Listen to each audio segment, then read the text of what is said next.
Il était assis là, sur ce banc glacé du jardin des Tuileries, le regard perdu dans le vide. Son manteau, bien que visiblement coûteux sous la crasse accumulée, ne le protégeait plus du froid mordant de cette nuit du 31 décembre. Personne ne s'arrêtait. Les Parisiens pressés passaient devant lui comme devant un fantôme, trop occupés à rejoindre leur fête, leur famille, leur champagne. Personne, sauf elle. Madeleine Dupuis, 63 ans, les mains encore rougies par l'eau de vaisselle, s'est arrêtée. Elle revenait de son petit restaurant du 11e arrondissement après une journée de 14 heures. Elle aurait dû rentrer directement chez elle. Elle aurait dû ignorer cet homme comme tous les autres, mais quelque chose dans ses yeux l'a clouée sur place. Ce qu'elle ne savait pas encore, c'est que cet homme possédait plus de 2 milliards d'euros. Ce qu'elle ne savait pas, c'est que ce simple geste de s'arrêter allait bouleverser sa vie entière. Ce qu'elle ne savait pas, c'est que parfois, le destin se cache dans les moments où l'on choisit d'être humain, quand il serait plus facile de ne pas l'être. Cette nuit-là, dans le froid parisien, deux mondes qui n'auraient jamais dû se croiser se sont rencontrés. L'un avait tout l'argent du monde, mais plus aucune raison de vivre. L'autre n'avait presque rien, mais possédait quelque chose que l'argent ne peut acheter. Cette histoire va vous montrer que la richesse véritable ne se compte pas en euros. Elle va vous rappeler que derrière chaque visage croisé dans la rue se cache une vie entière de joies et de souffrances. Et elle va peut-être vous faire réfléchir à la dernière fois où vous vous êtes arrêté pour quelqu'un qui semblait en avoir besoin. Si ces mots résonnent en vous, ce n'est pas un hasard. Certaines histoires nous trouvent exactement au moment où nous avons besoin de les entendre. Cette chaîne existe pour partager ces récits qui touchent l'âme et éveillent ce qu'il y a de meilleur en nous. Si vous sentez que ce voyage vous appelle, restez avec nous. Chaque histoire ici est une invitation à voir le monde avec des yeux nouveaux, à croire encore en la bonté humaine, malgré tout ce qui pourrait nous en faire douter. Je m'appelle Madeleine Dupuis et cette nuit du 31 décembre 2023 reste gravée dans ma mémoire comme le moment où tout a basculé. Pas de façon spectaculaire, non. Plutôt comme ces petits séismes silencieux qui changent la géographie de nos vies sans que personne d'autre ne s'en aperçoive. J'avais passé la journée dans ma cuisine, comme tous les jours depuis 37 ans. Mon restaurant, chez Madeleine, n'est pas grand. 24 couverts maximum, coincés entre une pharmacie et un pressing dans une rue du 11e arrondissement que les touristes ne trouvent jamais. Mais c'est mon royaume, mon refuge, ma raison de me lever chaque matin depuis que Bernard est parti. Bernard, mon mari, mort d'un cancer du poumon il y a 12 ans, alors qu'il n'avait jamais fumé une seule cigarette de sa vie. L'ironie de la chose m'a longtemps empêché de dormir. Lui qui faisait attention à tout, qui mangeait ses 5 fruits et légumes, qui marchait 30 minutes chaque jour, emporté en 6 mois par une maladie de fumeur sans jamais avoir touché au tabac. Après sa mort, j'ai failli tout abandonner. Le restaurant, l'appartement, la vie elle-même certains jours. C'est ma fille Camille qui m'a retenu. Elle avait 22 ans à l'époque, en pleine licence de droit, avec cette énergie de la jeunesse qui refuse de voir ses parents baisser les bras. Maman, m'avait-elle dit un soir où je pleurais dans la cuisine vide, papa t'a laissé ce restaurant parce qu'il savait que c'était ta vie. Si tu fermes, c'est comme si tu l'enterrais une deuxième fois. Elle avait raison, bien sûr. Les enfants ont souvent raison sur leurs parents, même quand nous refusons de l'admettre. J'ai gardé le restaurant, j'ai continué à préparer mes plats du jour, mes tartes aux pommes, mon bœuf bourguignon du dimanche. Et petit à petit, la douleur s'est transformée en quelque chose de supportable. Ce soir, du 31 décembre, j'avais fermé plus tôt que d'habitude. La plupart de mes clients réguliers étaient partis fêter en famille, et ceux qui restaient n'avaient pas vraiment envie de réveillonner dans un petit restaurant de quartier. À 22 heures, j'ai éteint les lumières, verrouillé la porte et commencé ma marche habituelle vers le métro. J'aurais pu prendre un taxi. Camille m'avait envoyé de l'argent pour Noël avec ce message qui m'avait fait sourire malgré moi. « Pour que tu arrêtes de marcher dans le froid comme une martyre, maman. » Mais j'aime marcher. J'aime sentir la ville sous mes pieds, observer les gens, respirer l'air même quand il est glacial. Et puis l'argent, même celui de ma fille, qui gagne maintenant très bien sa vie comme avocate fiscaliste à Lyon, je préfère le garder pour les coups durs. C'est en traversant les Tuileries que je l'ai vu. Un homme assis sur un banc complètement immobile, malgré le froid. Sa posture m'a frappé avant son apparence. Il était voûté comme quelqu'un qui porte le poids du monde sur ses épaules, les mains jointes entre les genoux, le regard fixé sur quelque chose que lui seul pouvait voir. Mon premier réflexe a été de continuer mon chemin. Paris est plein de gens bizarres, surtout la nuit. Mais quelque chose m'a arrêté. Peut-être la façon dont il tremblait. Peut-être le fait qu'il n'avait pas de sac, pas de couverture, rien de ce que les sans-abri portent habituellement avec eux. Ou peut-être simplement cette petite voix intérieure qui ressemblait étrangement à celle de ma mère et qui disait « Madeleine, tu ne peux pas laisser quelqu'un mourir de froid la nuit du Nouvel An. » Je me suis approché lentement, comme on approche un animal blessé. L'homme n'a pas bougé, même quand mon ombre s'est projetée sur lui sous la lumière jaune des réverbères. « Monsieur, ai-je dit doucement, monsieur, vous allez bien ?»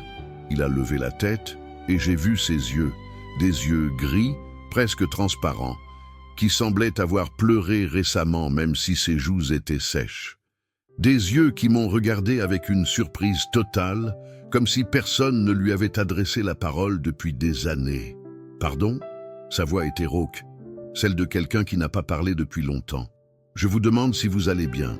Il fait moins 5 degrés et vous êtes assis là, sans gants ni écharpe. » Il a regardé ses mains comme s'il venait de remarquer leur existence. Des mains soignées, ai-je noté. Des ongles propres, des doigts fins sans callosité. Ce n'était pas un sans-abri ordinaire. « Je vais bien », a-t-il répondu. « Merci de vous inquiéter. » Mais sa voix disait le contraire. Sa voix disait qu'il n'allait pas bien du tout, qu'il était peut-être au bord de quelque chose de grave. J'ai hésité. La prudence me conseillait de partir, de le laisser à ses problèmes, qui n'étaient pas les miens. Mais la petite voix de ma mère était plus forte. « Écoutez », ai-je dit, en m'asseyant sur le banc à côté de lui, malgré le froid qui me transperçait. « Je ne sais pas ce qui vous arrive, et ce n'est pas mes affaires, mais personne ne devrait passer la nuit du Nouvel An seul sur un banc gelé. J'ai un petit restaurant pas très loin d'ici. Je venais de fermer, mais je peux vous préparer quelque chose de chaud. Un café, une soupe, ce que vous voulez. » L'homme m'a regardé avec une expression que je n'ai pas su interpréter sur le moment. Plus tard, il m'a dit que c'était de l'incrédulité. Il n'arrivait pas à croire qu'une parfaite inconnue lui proposait de l'aider sans rien attendre en retour. « Pourquoi feriez-vous ça ?» a-t-il demandé. « Parce que ma mère m'a appris qu'on ne laisse pas les gens dans le besoin, même quand on ne les connaît pas. Et parce que c'est le Nouvel An et que tout le monde mérite un peu de chaleur ce soir. » Un long silence a suivi. Les feux d'artifice avaient commencé quelque part au loin, des éclats de couleurs qui illuminaient le ciel parisien. Minuit approchait. « Je m'appelle Henri », a-t-il dit finalement. « Henri Lacoste. Madeleine. Madeleine Dupuis. Alors, vous venez ?» Il s'est levé avec difficulté, comme si son corps avait oublié comment bouger. J'ai remarqué qu'il boitait légèrement, et que sous la crasse de son manteau, le tissu était d'une qualité exceptionnelle. Cachemire, peut-être. Quelque chose de très cher, en tout cas. Le trajet jusqu'au restaurant s'est fait en silence. Henri marchait à côté de moi, les mains dans les poches, le regard toujours perdu. De temps en temps, il levait les yeux vers les immeubles haussmanniens, vers les fenêtres illuminées où l'on devinait des fêtes en cours, et quelque chose comme de la douleur passait sur son visage. Quand j'ai ouvert la porte de chez Madeleine, il s'est arrêté sur le seuil. « C'est petit, a-t-il dit, mais c'est chaleureux, c'est chez moi, ai-je répondu. Enfin, ma deuxième maison. Asseyez-vous, je vais allumer le chauffage et vous préparer quelque chose. » Je l'ai installée à la table près du radiateur, celle que je réserve habituellement aux clients âgés ou frileux. Puis, je suis allé dans ma cuisine, mon territoire, et j'ai commencé à sortir ce qui me restait. Du pain de la veille que j'ai fait griller, du fromage, une soupe de légumes que je pouvais réchauffer rapidement et une bouteille de vin rouge que je gardais pour les grandes occasions. Ce n'est pas un festin, ai-je dit en apportant le plateau, mais c'est fait avec le cœur. Henri a regardé la nourriture comme s'il voyait un miracle. Puis il a commencé à manger lentement d'abord, puis avec une faim qui m'a fait comprendre qu'il n'avait probablement rien avalé depuis des jours. Pendant qu'il mangeait, je l'observais discrètement. Maintenant qu'il était sous une lumière correcte, je pouvais mieux le voir. Un homme d'environ 70 ans, les cheveux gris en désordre mais visiblement coupés par un bon coiffeur avant de partir à l'abandon. Un visage aux traits fins, aristocratique presque, marqué par la fatigue et quelque chose de plus profond. De la détresse peut-être, ou du désespoir. Ses vêtements, sous la saleté accumulée, étaient d'une qualité exceptionnelle. La chemise était en soie, le pantalon en laine fine, même ses chaussures, bien que couvertes de boue, étaient visiblement faites sur mesure. Cet homme n'était pas pauvre, du moins il ne l'avait pas toujours été. « C'est délicieux », a-t-il dit en reposant sa cuillère. « Je n'avais pas mangé quelque chose d'aussi bon depuis des mois. »« Des mois ? Vous ne mangez pas chez vous ?» Il a eu un rire amer. « Chez moi. J'ai 3 maisons, vous savez. Un appartement avenue Montaigne, une villa à Saint-Jean-Cap-Ferrat, un chalet à Megève. Mais aucune n'est vraiment chez moi. » J'ai froncé les sourcils, confuse. 3 maisons, et il était sur un banc, dans le froid. Je ne comprends pas, ai-je admis. Henri a pris une gorgée de vin avant de répondre. Madame Dupuis, savez-vous ce que ça fait d'avoir tout l'argent du monde et de ne plus savoir pourquoi on se lève le matin? Non, je n'ai jamais eu beaucoup d'argent. Alors, vous avez de la chance. Parce que l'argent, quand il devient la seule chose qu'on a, se transforme en prison. Une prison dorée, certes, mais une prison quand même. Il s'est mis à parler. Et j'ai compris que c'était peut-être la première fois depuis longtemps qu'il parlait vraiment à quelqu'un. Pas à un avocat, pas à un conseiller financier, pas à un employé payé pour l'écouter, à un être humain qui n'attendait rien de lui. Henri Lacoste avait fondé l'une des plus grandes entreprises pharmaceutiques d'Europe. Pendant 40 ans, il avait travaillé sans relâche, accumulant une fortune colossale. Mariage, il en avait eu 3. Tous terminés en divorce parce qu'il n'était jamais présent. Enfant, il en avait 2 d'unions différentes. Une fille qui ne lui parlait plus depuis 15 ans, un fils qui ne l'appelait que pour demander de l'argent. « J'ai construit un empire », a-t-il dit avec amertume, mais j'ai détruit tout le reste. Ma santé, mes relations, ma capacité à ressentir quoi que ce soit. Et maintenant, à 73 ans, je me retrouve seul avec des milliards sur mon compte et personne pour partager un repas le soir du Nouvel An. Qu'est-ce qui s'est passé? Ai-je demandé doucement. Pour que vous vous retrouviez sur ce banc. Il a fermé les yeux un instant. La semaine dernière, j'ai reçu un diagnostic. Cancer du pancréas. Stade avancé. Les médecins me donnent 6 mois, peut-être moins. J'ai senti ma gorge se serrer. Le cancer, cette maladie qui avait pris mon Bernard. J'aurais dû rentrer chez moi, continuer mon traitement, faire comme si tout allait bien. Mais je n'ai pas pu. Je suis sorti de l'hôpital et j'ai marché. Pendant des jours, sans but, sans destination. Je voulais voir Paris une dernière fois, sentir la ville, être parmi les gens même si personne ne me voyait. Et puis je me suis assis sur ce banc et je me suis dit que peut-être, si je restais assez longtemps dans le froid, le problème se réglerait de lui-même. Vous vouliez mourir, ai-je dit. Ce n'était pas une question. Je ne sais pas ce que je voulais. Mourir peut-être, ou simplement cesser d'exister de cette façon-là. Cesser d'être Henri Lacoste, le milliardaire, pour devenir personne. Un anonyme sur un banc que tout le monde ignore. Mais je ne vous ai pas ignoré. Il m'a regardé avec ses yeux gris qui semblaient voir au-delà des apparences. Non, vous ne m'avez pas ignoré. Et je ne comprends toujours pas pourquoi. J'ai réfléchi à sa question. Pourquoi m'étais-je arrêté? Des centaines de personnes avaient dû passer devant lui ce soir-là.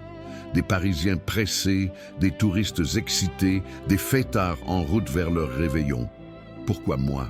Peut-être parce que je sais ce que c'est d'être seul, ai-je fini par répondre. Mon mari est mort il y a 12 ans. Pendant les mois qui ont suivi, je me suis senti exactement comme vous aviez l'air sur ce banc. Invisible, inutile, comme si plus rien n'avait de sens. Comment vous en êtes-vous sorti? Je ne suis pas sûr de m'en être vraiment sorti. J'ai juste appris à vivre avec. le restaurant m'a aidé. Avoir des gens à nourrir chaque jour, des habitués qui comptent sur moi, ça donne une raison de continuer. Henri a hoché la tête lentement. Une raison de continuer. C'est exactement ce qui me manque. J'ai passé ma vie à construire quelque chose.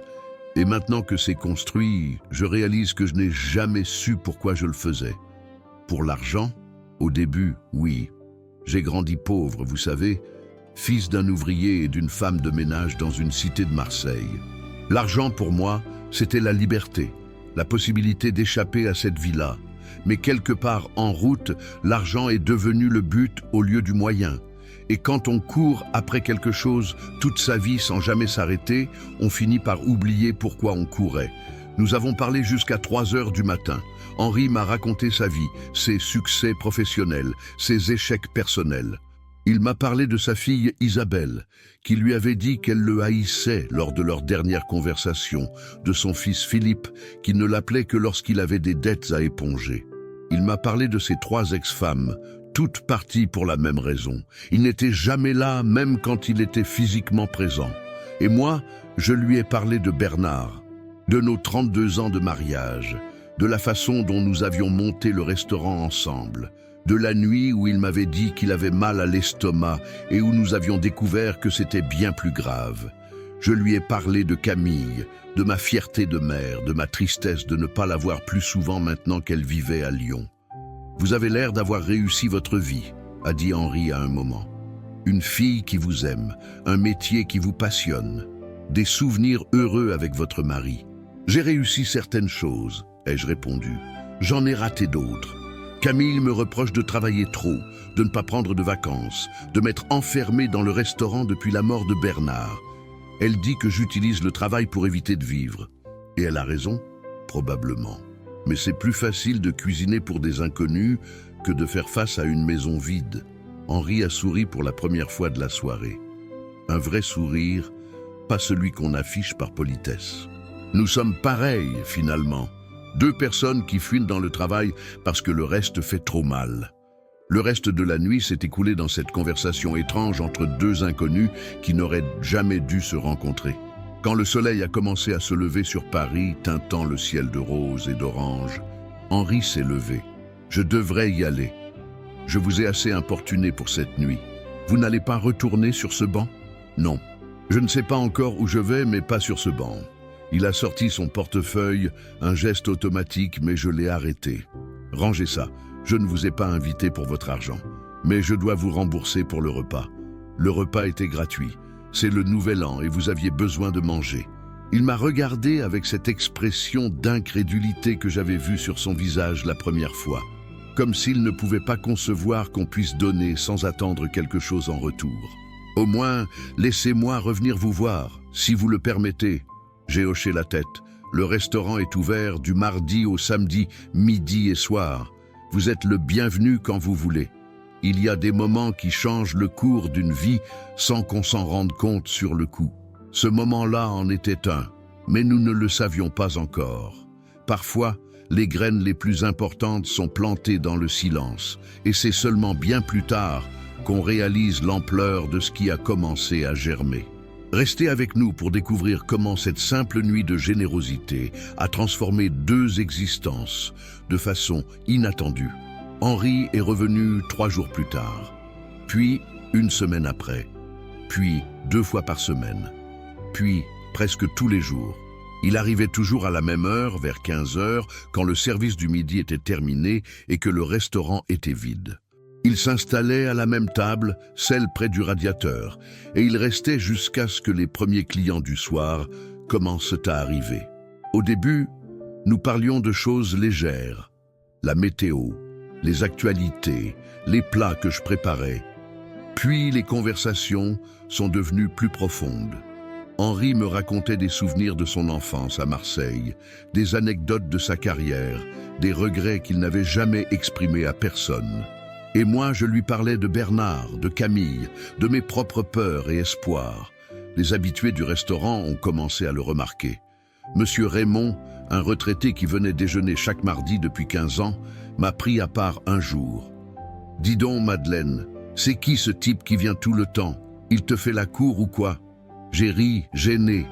Mais non, c'est juste un ami. Un ami, hein? À ton âge, les amis hommes qui viennent tous les jours, ça s'appelle autrement. J'ai rougi comme une adolescente, ce qui ne m'était pas arrivé depuis des décennies. La vérité, c'est que je ne savais pas comment qualifier ma relation avec Henri. Ce n'était pas de l'amour au sens romantique. Pas vraiment de l'amitié non plus, du moins pas celle qu'on construit sur des années de connaissances communes et d'expériences partagées. C'était quelque chose d'autre.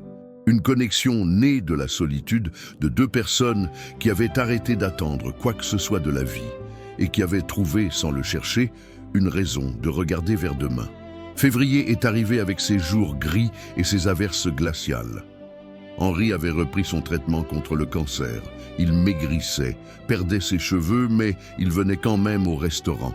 Même les jours où il était trop fatigué pour parler, il s'asseyait à sa table et me regardait travailler en cuisine, à travers la porte ouverte. Un jour, il m'a dit quelque chose qui m'a bouleversé. « Tu sais, Madeleine, depuis que je viens ici, j'ai arrêté de vouloir mourir. Ce n'est pas que j'ai retrouvé l'envie de vivre comme avant, mais j'ai trouvé quelque chose de mieux. Une raison de profiter du temps qui reste. Et c'est quoi cette raison? Toi, ce restaurant. L'odeur de ton bœuf bourguignon. La façon dont tu traites tes clients, comme s'ils étaient de la famille. Tout ça me rappelle pourquoi la vie vaut d'être vécue, même quand elle est courte. J'ai senti les larmes me monter aux yeux, mais je les ai ravalées. Je ne pleure pas facilement et certainement pas devant les gens. Tu dis des bêtises, ai-je répondu pour masquer mon émotion. Je ne fais que cuisiner. Non, tu fais bien plus que ça. Tu nourris les gens, pas seulement leur estomac, mais leur âme aussi. C'est un don rare. Cette conversation m'a hanté pendant des jours. Personne ne m'avait jamais dit quelque chose d'aussi beau sur mon travail. Bernard m'encourageait, bien sûr, mais c'était différent. C'était mon mari, il était obligé de me soutenir. Henri n'avait aucune obligation envers moi, et pourtant ces mots semblaient venir du fond du cœur. Mars est passé, puis avril. Le printemps a ramené le soleil sur Paris, et avec lui une énergie nouvelle. Henri allait de moins en moins bien physiquement, mais son moral restait stable. Il avait recommencé à parler à sa fille Isabelle, des conversations courtes et maladroites au téléphone, mais c'était un début. Il avait aussi réduit les versements à son fils Philippe, lui expliquant qu'il était temps qu'il apprenne à gérer son argent lui-même. « Tu sais ce que j'ai réalisé ?» m'a-t-il dit un jour. « J'ai passé ma vie à donner de l'argent à mes enfants pour compenser mon absence. Mais l'argent n'achète pas l'amour, il achète juste la dépendance. Et maintenant, j'essaie de leur donner autre chose. Du temps, de l'attention, des excuses sincères pour toutes les fois où je n'ai pas été là. Je ne sais pas si ça suffira, mais au moins j'aurai essayé. » En mai, Henri m'a fait une proposition qui m'a laissé sans voix. Nous étions assis à notre table habituelle, le restaurant vide entre les services. Il avait sorti une enveloppe de sa poche et l'avait posée devant moi. « Qu'est-ce que c'est ?» ai-je demandé avec méfiance. « Ouvre. » À l'intérieur, il y avait des documents juridiques que je n'ai pas compris tout de suite. Des termes comme donation, fondation et des chiffres qui m'ont donné le vertige. « Je ne comprends pas, ai-je dit. Qu'est-ce que ça signifie ? » Ça signifie que je veux créer une fondation en ton nom. La fondation Madeleine Dupuis. Elle aura pour mission de financer des restaurants solidaires dans les quartiers défavorisés, des endroits où les gens qui n'ont pas les moyens de manger correctement pourront trouver un repas chaud et un accueil humain. J'ai repoussé l'enveloppe vers lui. Non, je ne peux pas accepter ça. Pourquoi? Parce que je ne veux pas de ton argent, Henri. Je te l'ai dit le premier soir. Je ne t'ai pas aidé pour ça. Je sais. C'est exactement pour ça que je veux te le donner. Parce que tu es la seule personne que je connaisse qui n'en veut pas. Ce n'est pas logique. Henri a souri. Ce sourire fatigué mais sincère que j'avais appris à reconnaître. Toute ma vie, j'ai été entouré de gens qui voulaient quelque chose de moi. Mon argent, mon influence, mes contacts. Même mes propres enfants me voient d'abord comme un portefeuille avant de me voir comme un père. Et puis tu es arrivé. Une femme qui m'a offert un repas sans savoir qui j'étais, qui m'a écouté sans rien attendre en retour. Tu m'as montré que la générosité existe encore dans ce monde. Comment je peux mourir sans essayer de multiplier ça? Mais pourquoi moi? Il y a des organisations, des professionnels qui savent gérer ce genre de choses. Les organisations, j'en ai créé plusieurs. Elles sont devenues des machines bureaucratiques où l'argent se perd en frais de gestion et en salaire de directeur. Je veux quelque chose de différent. Je veux des restaurants comme le tien, tenus par des gens comme toi, dans des quartiers où les gens ont besoin d'un endroit chaleureux autant que d'un repas. Nous avons discuté pendant des heures. J'ai refusé, puis hésité, puis refusé encore. Mais Henri était tenace. Il m'a expliqué qu'il avait déjà mis les avocats sur le projet, que la fondation serait autonome, que je n'aurais pas à gérer l'argent moi-même, mais simplement à superviser la vision, à m'assurer que les restaurants créés respectaient l'esprit de ce que je faisais chez Madeleine. Finalement, j'ai cédé, pas pour l'argent que je n'ai jamais vraiment désiré, mais parce que l'idée elle-même me touchait. Des restaurants solidaires, où les gens seraient accueillis avec dignité, où un repas ne serait pas qu'une nécessité biologique, mais un moment de chaleur humaine. C'était beau. C'était ce que Bernard et moi avions toujours voulu faire, mais sans jamais en avoir les moyens. L'été est passé dans un tourbillon d'activités nouvelles. Entre le restaurant, les réunions avec les avocats et les urbanistes, les visites de locaux potentiels dans différents quartiers, je n'avais plus le temps de penser. Henri m'accompagnait quand sa santé le permettait, ce qui était de moins en moins souvent. En août, il a été hospitalisé. Une complication de son traitement, des douleurs que les médicaments n'arrivaient plus à contrôler. J'ai fermé le restaurant pendant 1 semaine pour rester à son chevet, ce que je n'avais jamais fait de toute ma carrière. « Tu devrais retourner travailler », me disait-il. « Tes clients ont besoin de toi. Mes clients peuvent aller ailleurs pour 1 semaine. Toi, tu n'as personne d'autre. » Il m'a pris la main, ses doigts amaigris serrés autour des miens. « Tu sais, Madeleine, je crois que cette nuit du Nouvel An était un miracle.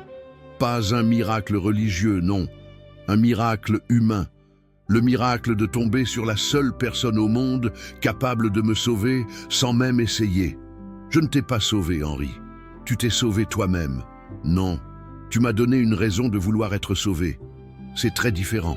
Septembre est arrivé avec ses premières fraîcheurs et ses feuilles qui commençaient à jaunir. Henri était sorti de l'hôpital, mais nous savions tous les deux que c'était temporaire. Le cancer progressait, implacable, et les médecins avaient cessé de parler de moi pour parler de semaines. C'est à ce moment-là qu'Isabelle, sa fille, est venue à Paris. Je ne l'avais jamais rencontrée, mais Henri m'en avait tellement parlé que j'avais l'impression de la connaître. Une femme de 45 ans, architecte à Bordeaux, mariée à un homme que son père n'avait jamais pris le temps de connaître, mère de 2 enfants qu'Henri n'avait vus qu'en photo. Elle est arrivée au restaurant un mardi midi, sans prévenir. Une femme élégante aux cheveux châtains, avec les yeux gris de son père et une expression méfiante que je comprenais parfaitement. « C'est vous, Madeleine Dupuis ?»« Oui, et vous devez être Isabelle. Mon père m'a beaucoup parlé de vous. Son ton n'était pas hostile, mais il n'était pas amical non plus. Je voyais la question dans ses yeux avant même qu'elle ne la pose. Je ne suis pas après son argent, si c'est ce qui vous inquiète. » Elle a eu la décence de paraître embarrassée. Ce n'est pas ce que je pensais. Si, c'est exactement ce que vous pensiez. Et à votre place, je penserais la même chose. Une restauratrice d'un petit quartier qui devient soudainement l'amie intime d'un milliardaire mourant. Ça ressemble à une arnaque. Isabelle s'est assise à la table où son père s'installait habituellement. Je lui ai servi un café et je me suis assise en face d'elle. Je vais vous dire la vérité, parce que je n'ai ni le temps ni l'énergie pour les mensonges. J'ai rencontré votre père la nuit du Nouvel An sur un banc des Tuileries où il attendait de mourir de froid. Je lui ai offert un repas parce que c'était la chose humaine à faire. Je ne savais pas qui il était. Je m'en fichais. Et maintenant, 7 mois plus tard, c'est devenu mon ami le plus proche. Peut-être le seul vrai ami que j'ai eu depuis la mort de mon mari. Elle m'a écouté en silence, son café refroidissant dans la tasse. « Il a changé », a-t-elle dit finalement. Au téléphone, ces derniers mois, il est différent, plus présent, plus à l'écoute. Mes enfants lui ont parlé pour la première fois le mois dernier. Il leur a raconté des histoires de son enfance à Marseille. Je ne connaissais même pas ces histoires.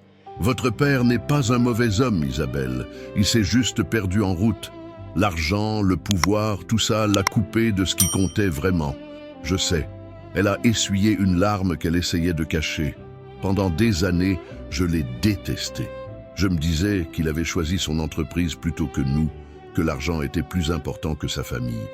Et puis il m'a appelé il y a quelques mois et il m'a dit quelque chose qu'il ne m'avait jamais dit.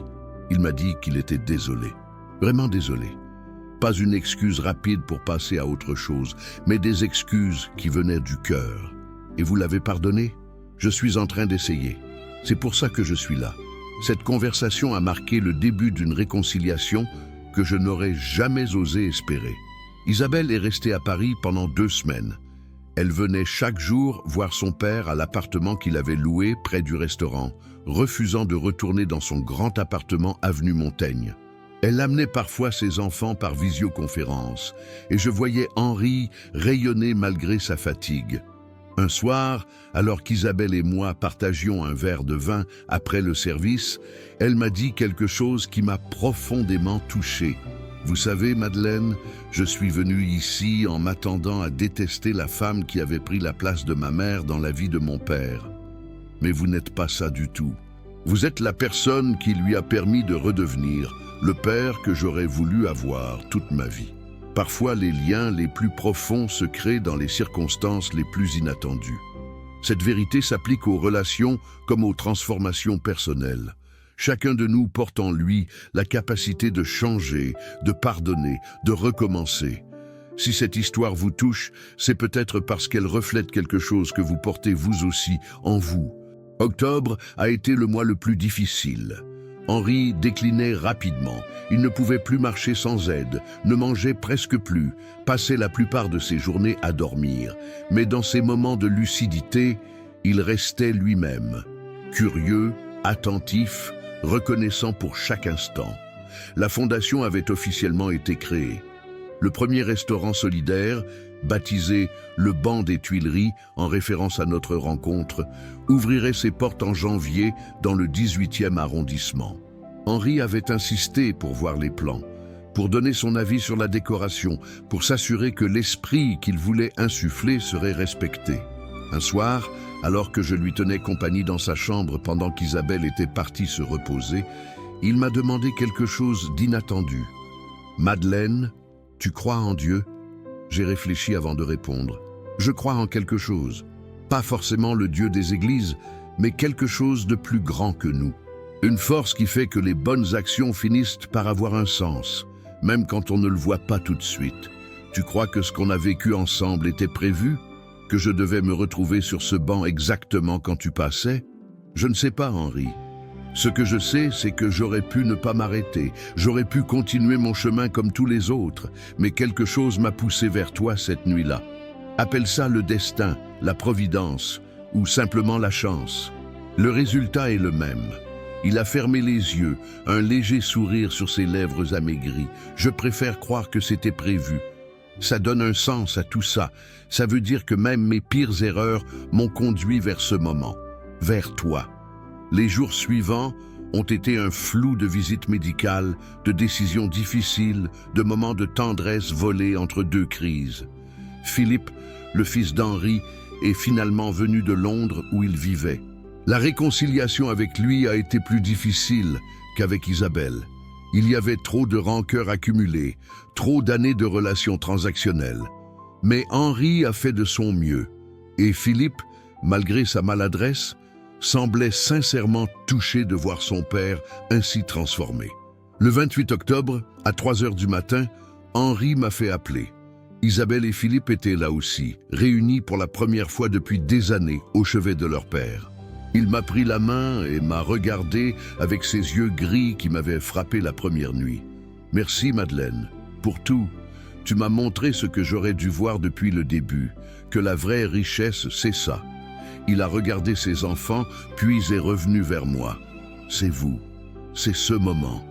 C'est l'amour qu'on donne sans compter. Je n'ai pas pu retenir mes larmes cette fois. Henri non plus. Et pour la première fois, j'ai vu Isabelle et Philippe pleurer ensemble, unis par la douleur de perdre un père qu'ils venaient à peine de retrouver. Henri Lacoste est mort le lendemain matin, paisiblement, entouré des gens qui l'aimaient. Ce n'était pas la fin qu'il avait imaginée sur ce banc des Tuileries 9 mois plus tôt. C'était infiniment mieux. L'enterrement a eu lieu 3 jours plus tard, dans une petite église du 5e arrondissement qu'Henri avait choisi lui-même. Pas de grande pompe, pas de discours d'homme d'affaires, pas de journaliste, juste sa famille, quelques amis proches et moi. Pendant la cérémonie, j'ai pensé à Bernard, à la façon dont sa mort m'avait presque détruite et à la façon dont la mort d'Henri, bien que douloureuse, me laissait quelque chose de différent. Pas de la dévastation, mais de la gratitude. Gratitude pour ces 9 mois qui avaient changé ma vie. Gratitude pour avoir eu le privilège de connaître cet homme dans ses derniers moments, quand il était enfin devenu lui-même. Les mois qui ont suivi la mort d'Henri ont été étranges. Mon restaurant a continué à fonctionner, mes habitués sont revenus, la vie a repris son cours normal en apparence. Mais rien n'était vraiment comme avant. La fondation Madeleine Dupuis avait officiellement été lancée. Le banc des Tuileries a ouvert ses portes en janvier comme prévu, dans un local du 18e arrondissement.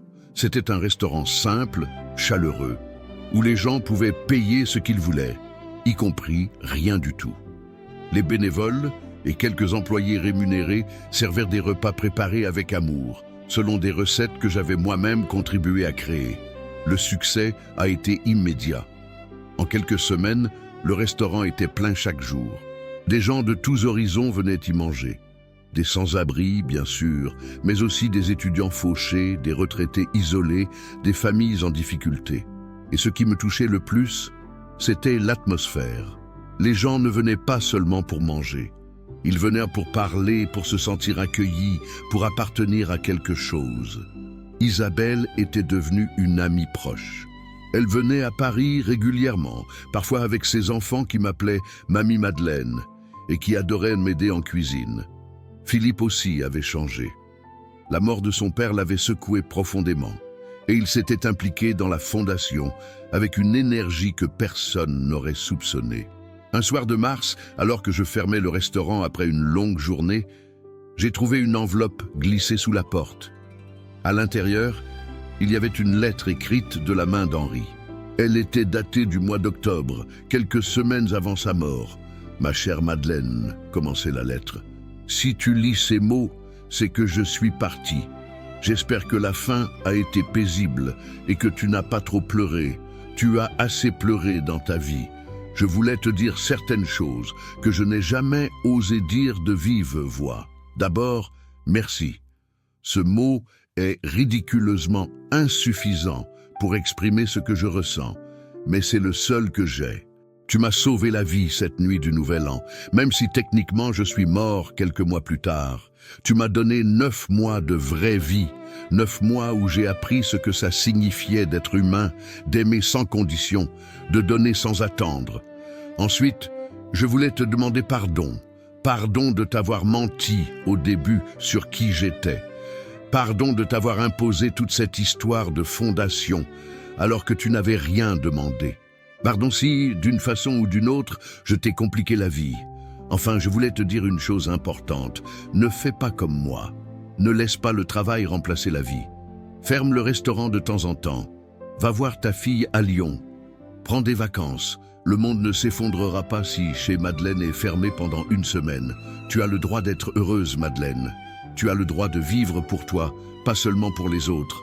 Promets-moi d'essayer. Avec tout mon amour et ma gratitude éternelle, Henri.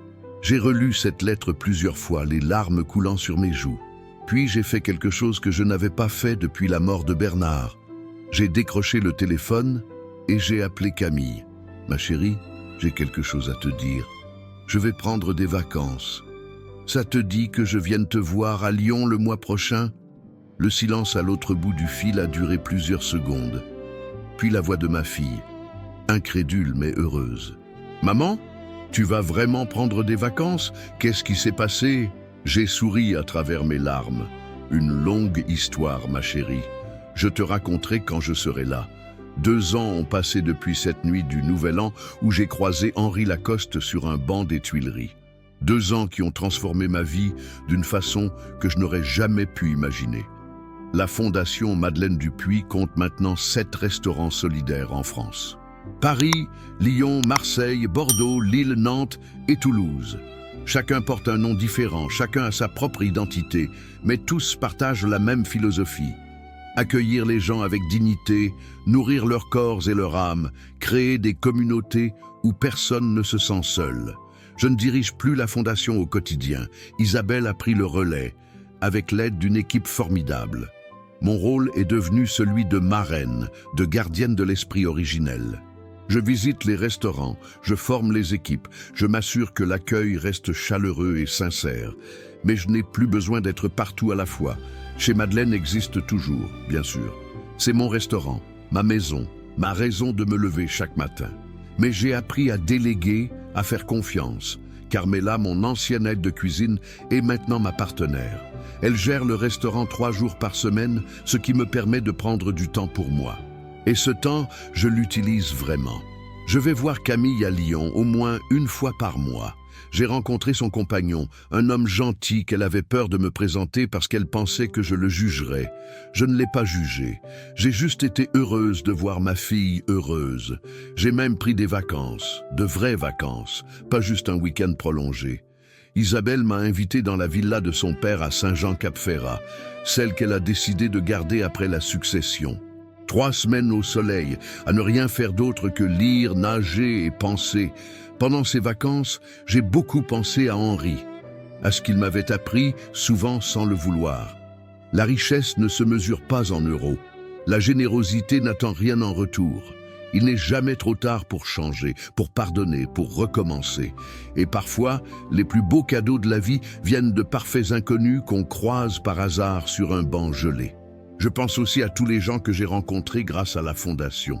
Les bénévoles qui donnent de leur temps sans compter, les cuisiniers qui préparent des repas avec amour, les personnes qui franchissent nos portes, timides au début, puis qui reviennent avec le sourire. Chacune de ces rencontres me rappelle pourquoi j'ai accepté ce projet insensé. L'autre jour, une jeune femme est venue me voir au restaurant. Elle avait la vingtaine, l'air épuisé de quelqu'un qui travaille trop et dort trop peu. Elle m'a dit qu'elle avait mangé au banc des Tuileries pendant 6 mois, quand elle était étudiante sans le sou.